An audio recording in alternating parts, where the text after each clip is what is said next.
Well, we were off last week. We're back this week. And I'd like to welcome back you guys to Mission Start Podcast. Hello everybody.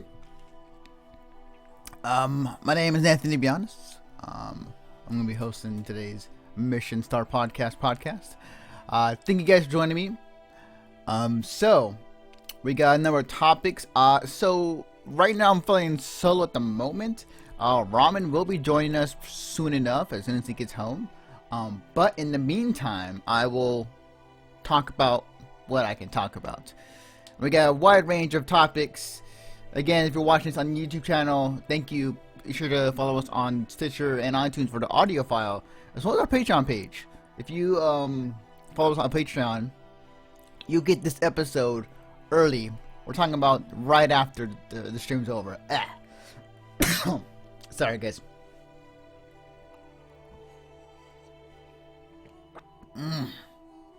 Oh my god, I don't know why that happened.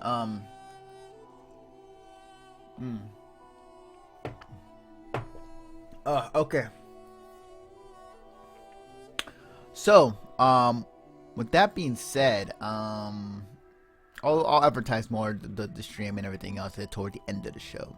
But right now, let's get to it. We got lots of news to cover this morning, including my thoughts on Street Fighter V and the launch and everything surrounding that. So, that being said, let's see. Just double check something real quick. Sorry guys, I'm just double checking. Okay. Alright. Man. So where's my topic for today? Show. Okay. Let's begin with let's go with Dice Awards. Let's do that. Alright. So Dice Awards was this past week. It actually was on Friday, I want to say? Friday or Thursday. Let me bring up the... Where is it? I heard it. Okay. So. Oh, wait. It's not it. Right after the good start. I forgot to add it. Alright, hang on, guys. Let's see. I'll just do this. Hang on. Copy. Dice. Boom. Boom. Boom. Boom, boom. Oh, I don't have anything for it. Okay, never mind. Okay. Oops. Okay. Alright, well, I have nothing for it. Okay, so that's fine. I thought I had some B-roll footage for it. That's fine. So, Dice Awards was this past week, I said. Oh, hey, it was right here.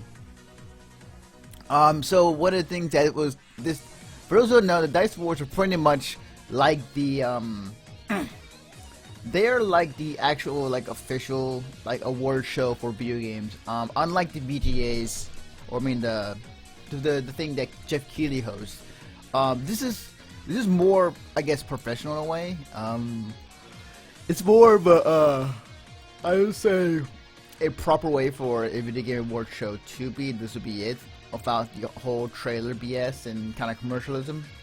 So, the Dice Awards was held this past week, and they had, you know, just as any award should have categories. So I'm gonna go from bottom to oh, I got a lot of holy shit. I got a lot. Okay, so I'll name a few. I'll name a few categories then, just for the sake of time. So I'm gonna start with. And this is an example. So, outstanding achievement in animation. So we had Assassin's Creed Syndicate, Batman Arkham Knight, Ori and the Blind Forest, Rise of the Tomb Raider, and The Order 1886. The winner out of that was The Ori and the Blind Forest, which I do agree, that game is beautiful. That game is like, I love the art, and the animation is ridiculous. I think it's a game that the highest of this reward. It went on to win other awards as well. And there are an example, or another category I can put out there real quickly. Outstanding achievement in story. Fallout 4, Her Story, Tales from the Borderlands, a Telltale game series, Rise of the Tomb Raider, The Witcher 3 Wild Hunt.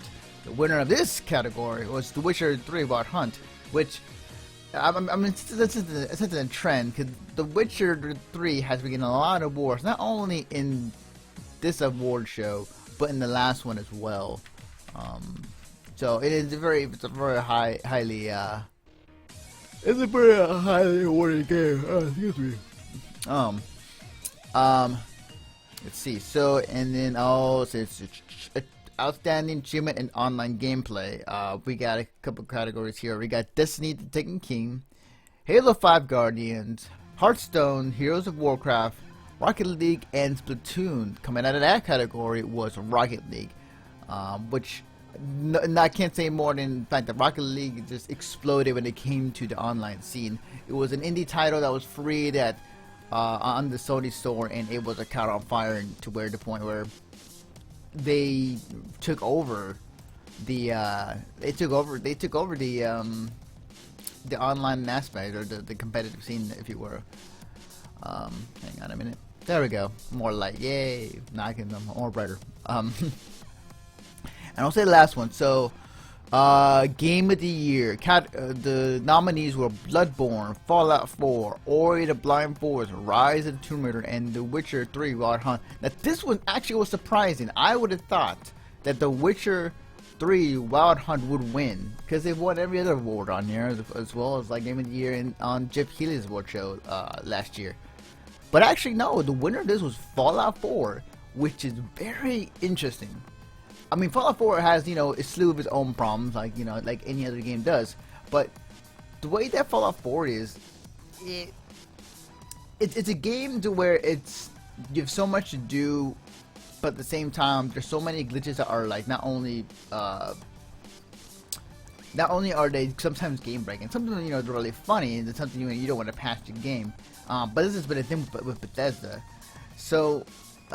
They won the award for Game of the Year from the Dice Awards, which I think is very surprising, over Witcher 3. So, I guess kudos to them. I don't know. My inclination now, The Witcher 3 was probably one of the games that everyone was praising and that was getting tons of awards for. But apparently, they decided, they're going to give it to Fallout 4. So, and Fallout 4 is not, a bad game in any sense. No, it was actually a really good game. That's just my sense of the atmosphere, or like the feeling around the game industry. It's like The Witcher 3 was this like tremendous, great story-driven game versus Fallout 4. So yeah, we do. Okay, so let's see where I'm gonna go from here. So I'm going to talk about Doom, because now Doom is a game that I'm really excited for. Doom is the pretty much remake of it looks, from the looks of it, like a remake of the original classic Doom, of like the early we're talking about the first Doom in the modern age, which I am totally okay with. Recently, I mean, they had their open beta, or their betas online for the PC crowd. But, just like Street Fighter V, it is not safe for it's not safe for data miners to go in and find out what exactly they can find. And lo and behold, they went in and they found some interesting stuff. So, here, and this is from a post from the doomworld.com forums. Here are some things that the guys found out when data mining the beta. And correct me if I'm wrong, if it was data mined the beta, but they found some information about the game that was in the code. So, the Spider Mastermind, Spider Demon is present. The same for the Archive. AI intact for the Cyber Demon.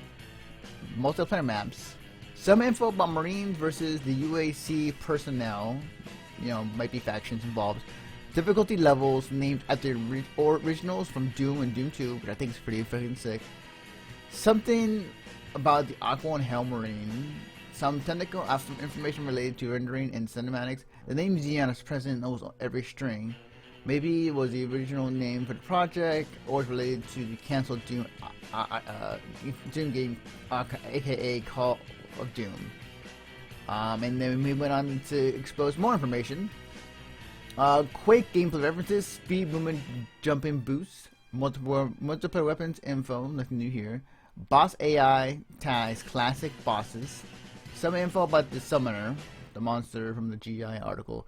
Player customization, armor, weapons, and kill cards, which I want to go and assume that maybe something similar to what Star Wars Battlefront is. This is the big one: NPC AI interactions, survivors, snap map, and chapters a la Doom, Ultimate Doom plus some Doom levels revealed. The Foundry, Olympia, Surface, Agent Tower, Babel, BFG Division, Bloodkeep, Crash, Electro Tower, Lazarus, and the Tidal Realm, and the intro. So they didn't really leak much per se, but from just judging on reading those information, that is actually really cool. Now I'm thinking about it. It tells me that this game that Bethesda is going to release on May 13th this year, it's going to harken back. It's pretty much going to harken back in nostalgia for a lot of people who are going to play this game. That's going to get a lot of references from the original game. The reference of classic levels and classic bosses in the game is already exciting enough for me. And the fact that it really is pure homage. It looks like they're not going to go, because last time they made a Doom game was like Doom 3.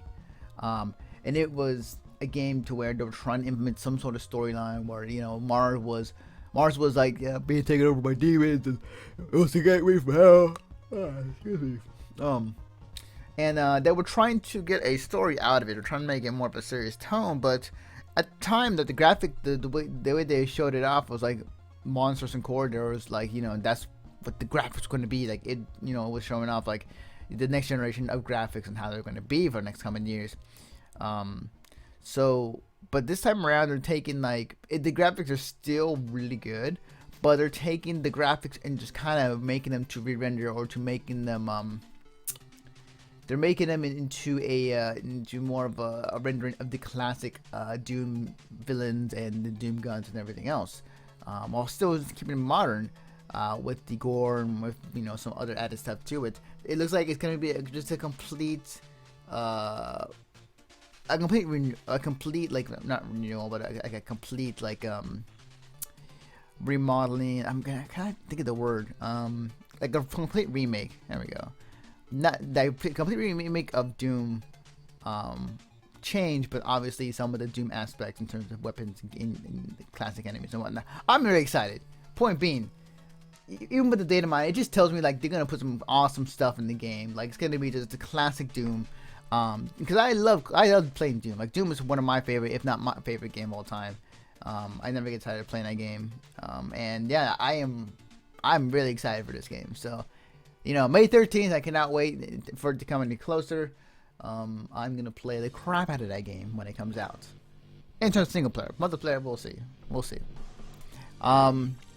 So going from the Doom data mine and me getting inside it over Doom to E3.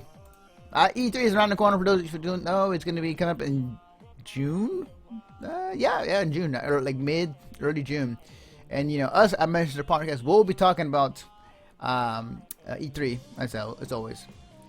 But there's one thing where we'll be coming back that was first time going. Wasn't sure what the results were, but apparently they were pretty happy with it. So the PC Gaming Press Conference is coming back for its second year.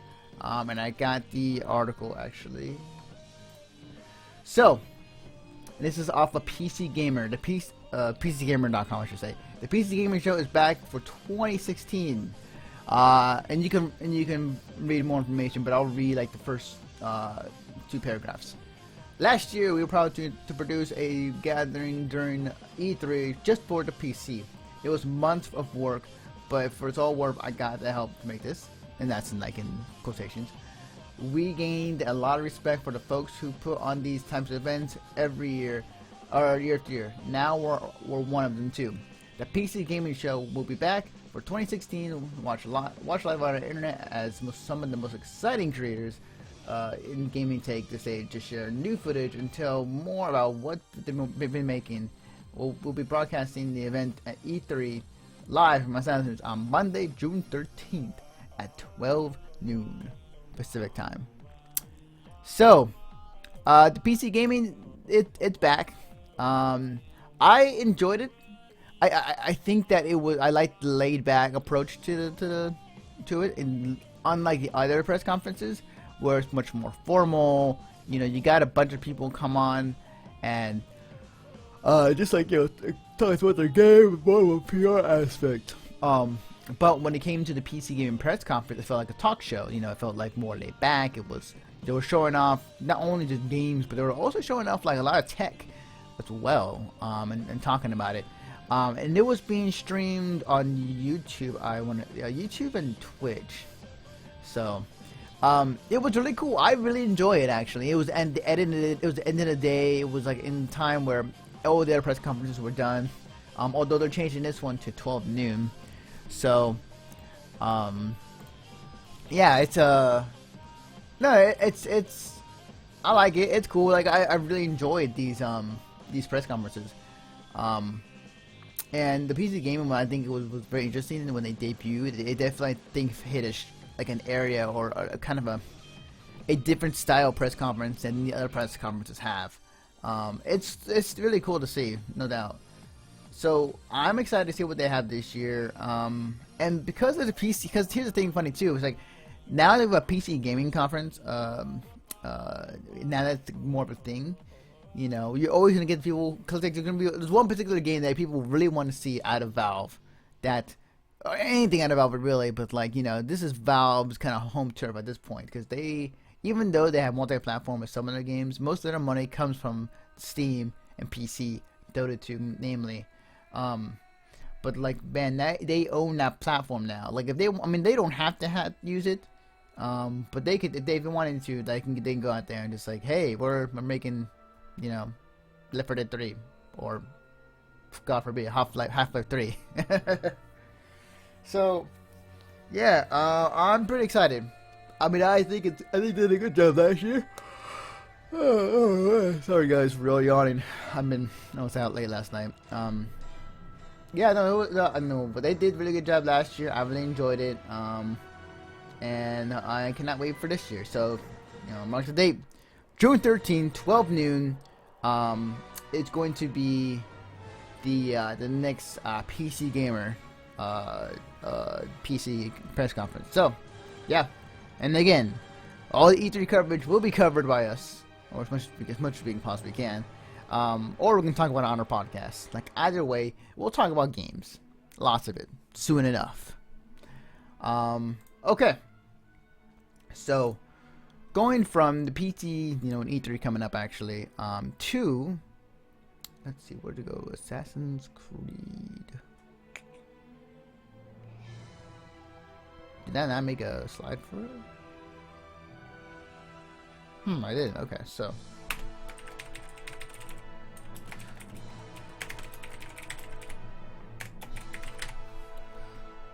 Okay. Assassin's Creed taking a break. So, Ubisoft has came out and actually had a message out there basically saying that they're taking a year off from Assassin's Creed series, which I think is a very, very good thing. So they're taking a break from making Assassin's Creed, and they needed to, honestly.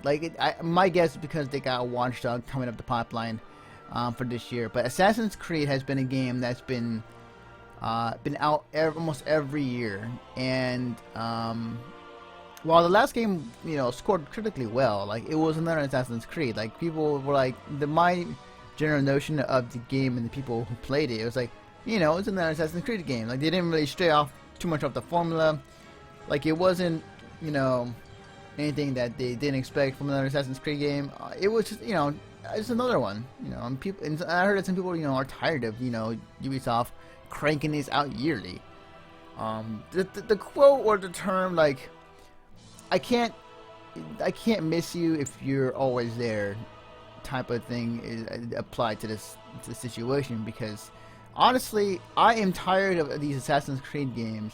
Now, there's a bunch of people out there who would say otherwise, like, no, I love these Assassin's Creed games, every year, they're great. And, to each their own. But it is tiring. They're doing what they did to Call of Duty with Activision. Activision put out a new Call of Duty every year, and it was just a yearly thing for them. And it was boring. No, it wasn't boring, but it was just like tiring. Like, look, like, what? I'm not really excited for the next game because it's probably going to be the same thing as the last game, and so on. Maybe it could be a few tweaks here and there. So like with this one, it was the same case where like every other year, like with a new Assassin's Creed, like there isn't much change in the formula. You're open world, going from quest to quest, either side quests or main quests. You're an assassin of the Creed, and you're fighting Templars, or in some games you are the Templar. So like, and the story in Assassin's Creed has like been taken like not out of context, but like, it has definitely like been changed because of the ending of Assassin's Creed 3. They did not know what to do with it after 3, because like they pretty much restart the whole universe. So now it's just like they're loosely tying things together, and they're just finding excuses to play the same style, but with different settings, which I don't mind. But like at the same time, again, we've seen this like dog and pony show every other year or every year, so it's tiring. It is, and I think that it rightfully so. They needed to take a break. So, kudos for Ubisoft to finally take a break from the Assassin's Creed series. They just really need to, like, if they're going to keep this series going, they need to take a break, but like change it up. Like, you can't be doing the same thing every year and expecting the same results. Maybe money says otherwise, but like, you gotta take breaks from this, man. Like, I can't be excited for the next Assassin's Creed if it's gonna be coming out every year and it's gonna be the same damn shit. So that's, and I'll read like the first like paragraph of what they said on their message. This is from Ubisoft, off of their Ubisoft blog on their website. It is an exciting time for Assassin's Creed. We're only a few months removed from the debut of Jacob and Eva Fry, the stars of Assassin's Creed Syndicate. We're proud of a talented team in the Quebec City and all of our studios around the world that took part in bringing in the Victorian London adventures and our twin Assassins of Life. We really hope you enjoy playing Assassin's Creed Syndicate as much as you enjoyed making it.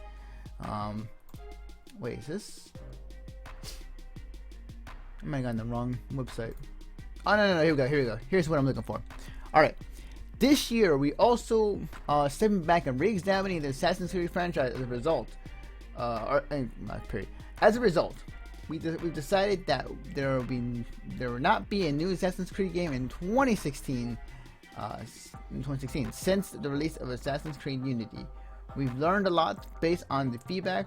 We've also updated our development process and recommended to making Assassin's Creed a premier open world franchise. We're taking this year to evolve the game mechanics and make sure we're delivering on the promise of Assassin's Creed, offering unique and memorable gameplay experiences to make history everyone's playground.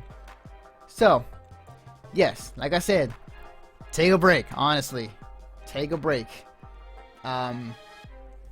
This is something that you've been needing to do for a long time, and yeah, no, this is totally valid. So, yeah, we'll see how it goes. Hopefully they change it up for the next time around.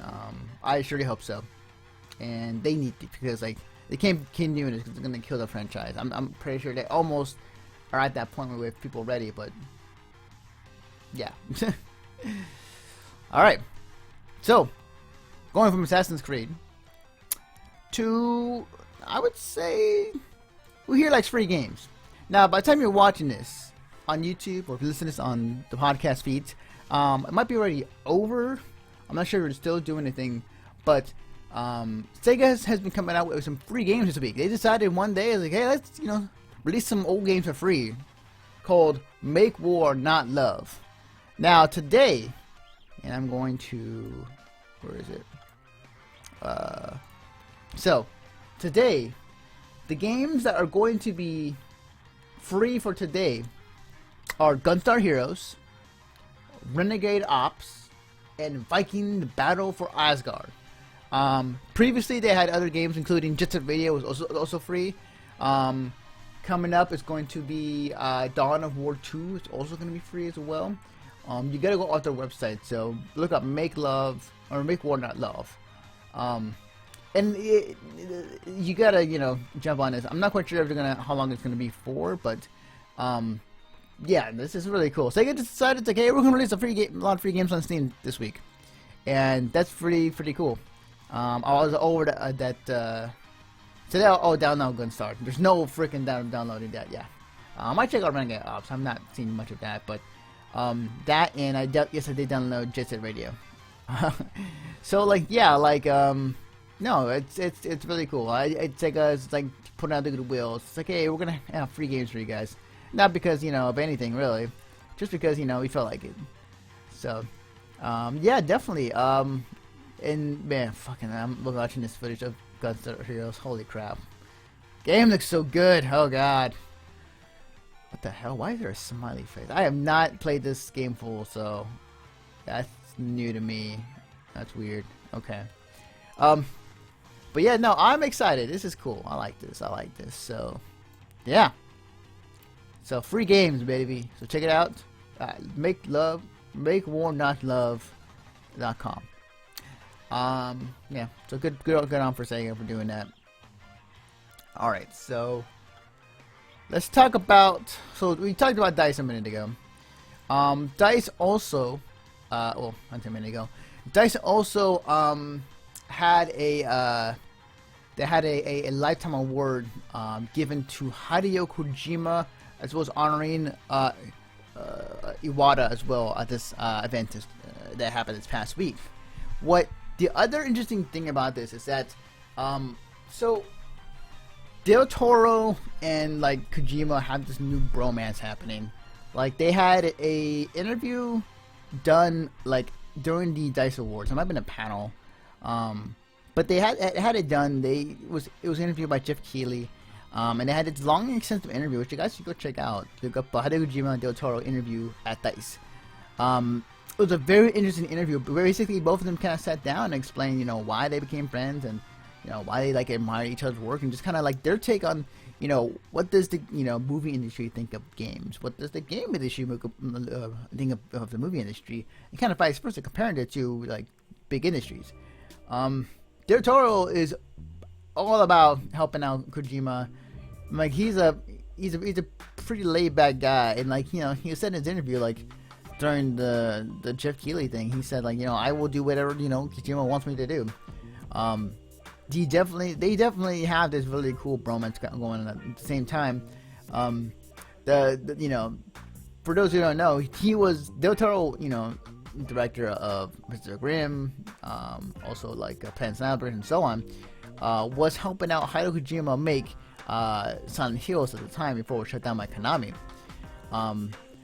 And recently, they've been in close talks about wanting to make a game, and maybe it's the same game, just different title. Including as far as even getting Norman Reedus to get in contact with them. So it seems like things are set in motion, and it could be this indie game that this game that Hideo Kojima is going to make for Sony, since it's going to be a Sony exclusive. The interesting thing when hearing the interview is that after he left Konami, he was kind of thinking he was going to take a year off, just kind of see the world, write a book or whatever. But his friends and his colleagues were telling him no, dude, you got everybody by the balls, pretty much. You got people very interested. So go out there and make another game. And this was kind of unanimous from everybody that's been talking to him. So he decided to, all right, I'll get back out there right away. And he teamed up with Sony to make a game. It's really cool of him to do so. Hey, what's up? That's really cool for him to do so.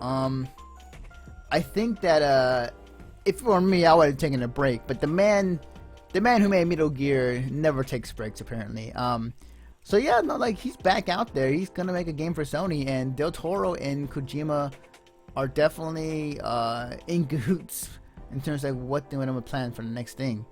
So yeah, it's gonna be interesting. I think, but I seriously though think that Hideo Kojima and Del Toro interview that they did at DICE is really, really fascinating. I mean, yes, it is like a 40-minute like love fest between the two guys, but like I highly suggest you guys check it out. It's really cool. It's really great. So let's see, where was I? Let's see, what's the next thing? Okay. So now there's a thing called Splatoon, the game that happens every so often. And recently, actually, the Nintendo put out a trailer for Pokemon Red and Blue for the GDS. I'm not sure when it's coming exactly. I should have looked that up. But I'll bring this up because Splatoon is doing another Splat Fest this weekend. Something we often talk about. What weird combination they do this weekend, starting today, for 24 hours. It's going to be Splat Fest for Pokemon Red versus Pokemon Blue. And actually, I got the paragraph right here. So, this is from the Splatoon Tumblr. So, breaking news. We've just learned the next Splatfest is being presented by none other than, drumroll please, Pokemon. Head to the I cannot just talk this morning. Head to the Incanopolis Plaza and select which game is your favorite, Pokemon Blue or Pokemon Red. The Splatfest begins at February 19th. Oh, yesterday actually, at 10 p.m. and will run till February 20th at 10 p.m. Okay, well, I take that back. It started last night. So, but basically for 24 hours. The Splatfest will happen simultaneously around the world, like any other Splatfest. However, players you get matched with will be from your region, and results will also be tallied by each region. By the way, you know that in Japan, the first Pokemon game that was released is in a red version and in green version, but in North America and Europe, two versions were red and blue version. So the Splatfest is, so for this Splatfest in North America, it will be red versus blue. So, yeah, I know it's gonna be Pokemon Red versus Blue. When I think Red versus Blue, I think of Halo, but that's another series, another franchise. I think it's cool.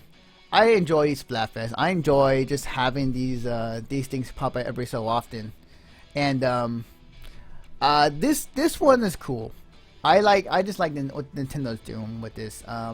I'll be completely honestly, I'd just be okay with Splatoon having this Splatfest every so often of just like various topics. Pokemon Red vs. Blue is a good one because then you're gonna get people who are like gonna say like, oh, I enjoyed Red or I enjoyed Blue more than Red. Have these debates and then just find them online. But also like other ones like it's definitely, it brings up like interesting discussions. But at the same time, it also keeps the community pretty alive and just kind of fun. So I will definitely at some time today I will definitely get some Splatoon action in. I need to get a new Elgato actually, honestly, or something, so I can start streaming Splatoon.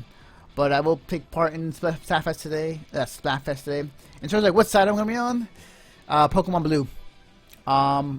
Just because like that was the game that was my first Pokemon game on Game Boy, Pokemon Blue. I didn't get Red, I got Blue. So go Team Blue. So yeah. Okay. Now, I saved some time for this. This is okay. Let me preferences. I love Street Fighter V. Okay. Actually, is that do I need B-roll footage for this? Actually, I do not.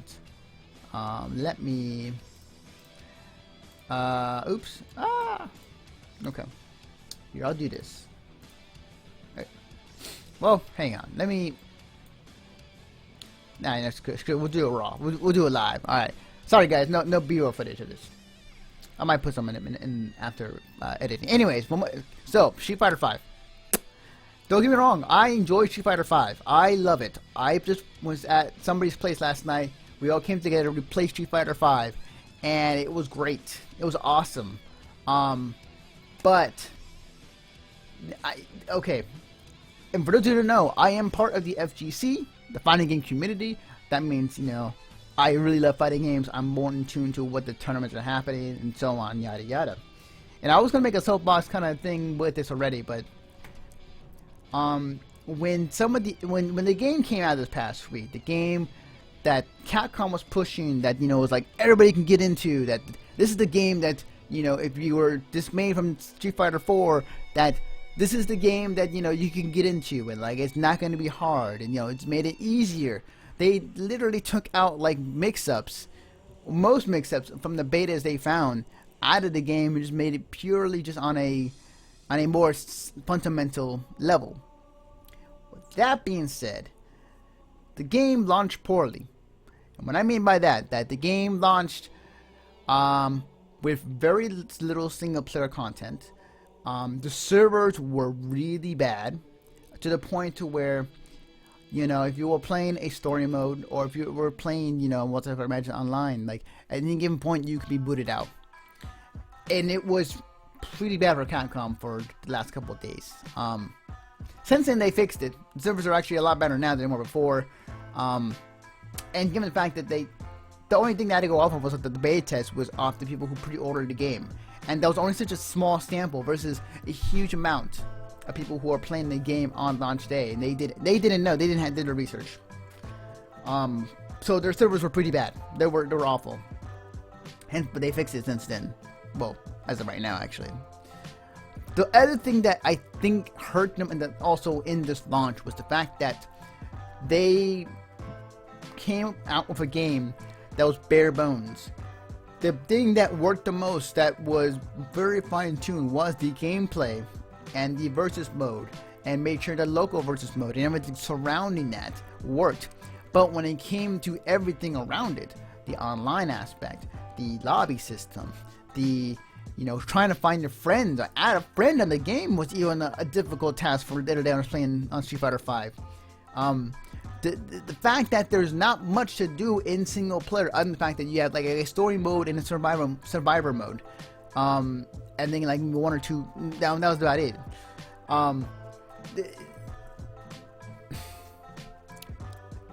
They screwed. They fucked up. Straight up, Capcom fucked up on the launch.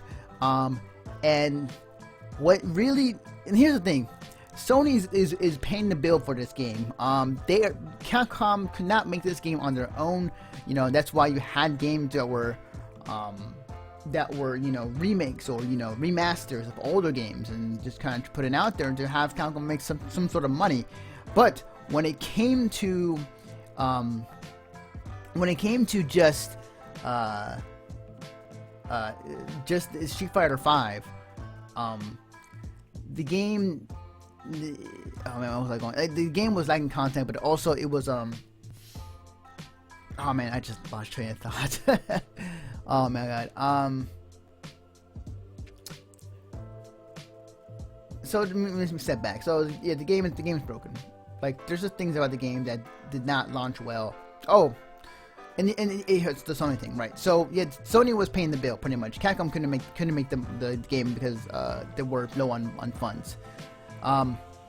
So and Sony also is sponsoring the Capcom Cup as well. So many people agreed, and myself included, that the game was rushed. The game was rushed for, obviously, to get it ready for the Capcom Pro Tour, because it was starting up pretty soon. They rushed it out the door to have it ready for it to have ready at launch for it to go for the Capcom Pro Tour for the esports team. That's what Sony's banking on. They're jumping on board with the esports team for Street Fighter V, which is not a bad idea. It's actually really good. But the problem with that is, because you rush this game comes out and you get a huge backlash from gamers. Gamers out there right now, the more the casual audience, the more people who play games, they may not be in the FGC, are saying on these message boards or on Metacritic, saying like, this game is, bad. Come back. I'll come back to another month or two when, more features are put in. when DLC is more built into this game, people are mad at the fact that there isn't much to do outside of versus. And that it was lacking in a lot of areas. And not only that, like even in versus mode, like the versus mode, like it, even though it is finely tuned and it works, there's still some glitches and bugs with some characters that still occur. There was a glitch where somebody was playing as Vega, and Vega was doing his pressure, and as he jumps, like he literally flying on like toward the up in the screen and was stuck on the left corner. On top of that, like the other issue with the versus mode that is right now, a second player does not have an option to rematch. They have to ask the first player, like, hey, I want to rematch, or hey, I want to change characters. And they have to go through that. So like that makes it more of a troublesome thing, because like, the first player may not hear it and it's like, oh, rematch. Alright, let's go. So what really hurts them is the fact that what I'm trying to explain to the FGC is that the reason why gamers are mad, the reason why gamers are complaining that there isn't much content, the reason why it deservedly so are angry at this game, is that the Street Fighter V is now on top of on top of a list of other games in previous games that come out as broken or not completed. For example, the Halo Master Chief Collection came out. Multiplayer did not work for a good month. Like, 2-3 months. And people were turned off by it. I saw a message board saying, like, you know what, I'm giving this another week. If it's not fixed, I'm out. Like, Bungie screwed that up badly. And it was a game that, Halo 2 was like, the pinnacle of multiplayer for the Halo franchise. And they managed to screw that up. Another example, Assassin's Creed Unity. That game came out broken and buggy as hell. And people were outraged and just like saying, like, this game shouldn't come out in this state. Trying to meet that deadline, trying to meet that release date for, people who love the Assassin's Creed series. And other games that came before that. It was another series of games, Street Fighter V, added on to the pile of like broken ass games.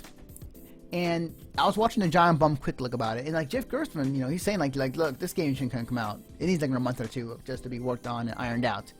And I agree with him. I agree with everybody else's anger. Like, you can't release a game this broken or this this buggy or without this single player content. And it speaks volumes. It speaks huge volumes because of this. You have a lot of gamers who are angry, but at the same time, the damage is done. Now, whether Capcom can recover from this, they can. Like, I think that with the future DLC that comes out in later in the year, I think that they will iron out whatever details need to be ironed out. On top of DLC, on top of more content, yes, it will come later down the road. But on first impressions, was very huge in the game industry, specifically for Capcom, because reminder, this is Sony that is like paying up the money for Capcom. Capcom's not paying for its entire development of Street Fighter V. The marketing, everything else being pushed by Sony. This is on Sony's bill. And this is something I worry about too.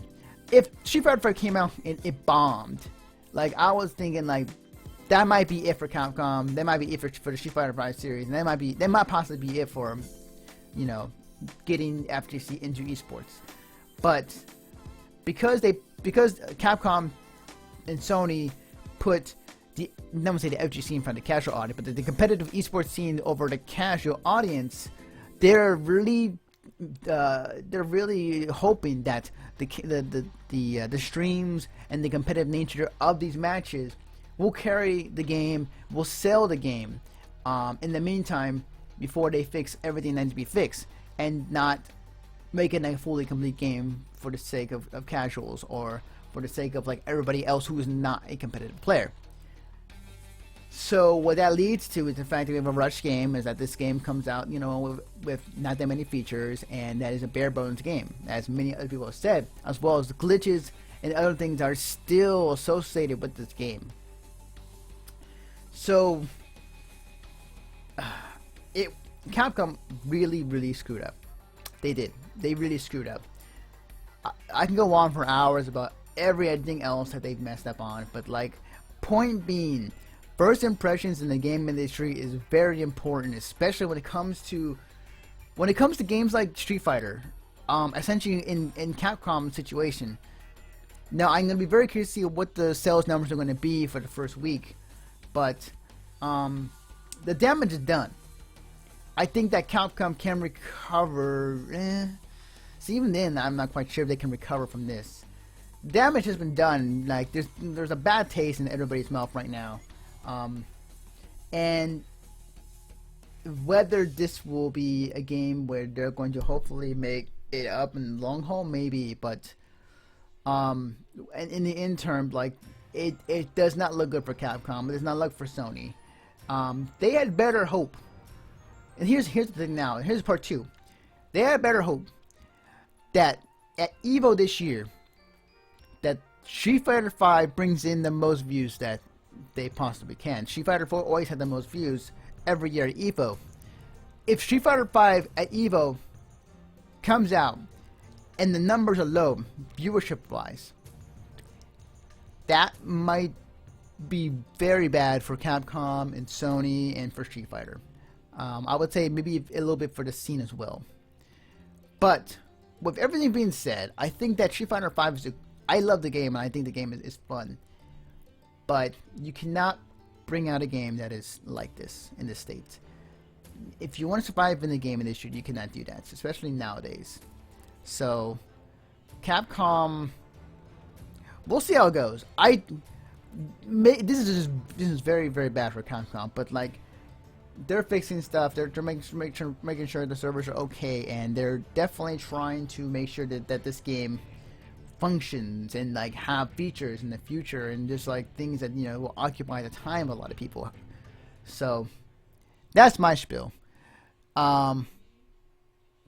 So and I've been mad, honestly. Like every time I listen to people talk about it or to people saying like about this game, like I'm just it just frustrates me sometimes about this. So anyways, yeah.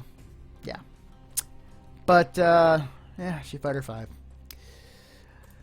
But yeah, that's gonna be it for the show. I was hoping Ramiro would join me, but apparently he wasn't able to join me in time, which is fine.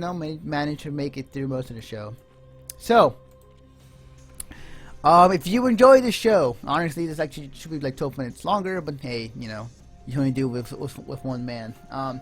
If you enjoyed watching or listening to the show, be sure to subscribe to us on iTunes and Stitcher at missionstartpodcast.com in the podcast section. We have these every morning at 11 a.m. on this Twitch channel.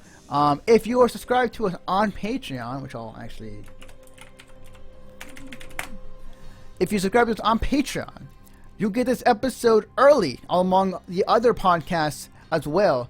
Literally, at the recording is done, it'll be uploaded to there. Although I have not uploaded this or the past few other things. But definitely check it out, guys. If you haven't already, please check out our Patreon page, patreon.com/missionstartpodcast. Also, if you enjoy the Conover, if you enjoy convention talk, if you enjoy us talking about anime conventions we've just been to, we just had our newest Conover episode went up yesterday for Katsucon. Go check it out. It's on iTunes and Stitcher as well as on our website in the podcast section of our site at missionstartpodcast.com. And if you enjoy comic books, if you enjoy movies, entertainment, HBO, all that good stuff, check out the Rolling 20s. It is hosted by Jeremy Wilson of our Mission Start Podcast crew. He hosts it every week. The newest episode 127, just went up yesterday. So go check it out. And it's also on iTunes and Stitcher as well. And you can follow me personally on Twitter at DefectiveNaruto. You can follow the work that I do at missionstartpodcast.com. Be sure to hit that follow tab on the Twitch channel. If you're watching on YouTube, be sure to hit that subscribe button on YouTube channel. We do this every week again at 11 a.m. Pacific time at this time. So yeah, that's gonna do it for us. So with that being said, thanks for watching. And we will see you guys next week, and we will see you guys next time.